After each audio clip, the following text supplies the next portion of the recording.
Qyteti që ka zgjedhur disa herë Ramon si deputet ka mbetur pa ujë. Prej 3 ditësh qytetarët e Vlorës nuk kanë ujë të pishëm si pasojë një defekti të shkaktuar në linjën kryesore të transmetimit të ujit, ndërkohë që thirrjes për dalë në një protestë gjatë pasditës së djeshme janë përgjigjur disa qytetarë.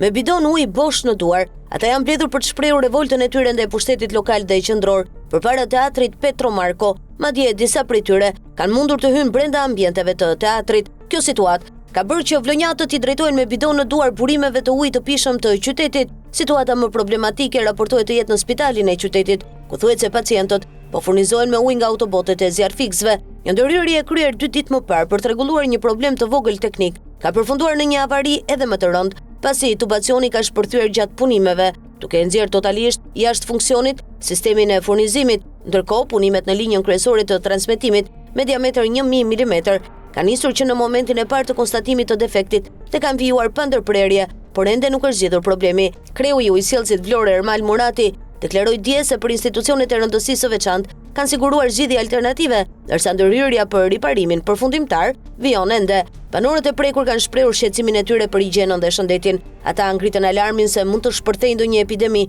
pasi 10 shtëpi nuk kanë as ujë të pishëm, as rezerva në depozitat e tyre, duke mos arritur të kryejnë nevojat jetike.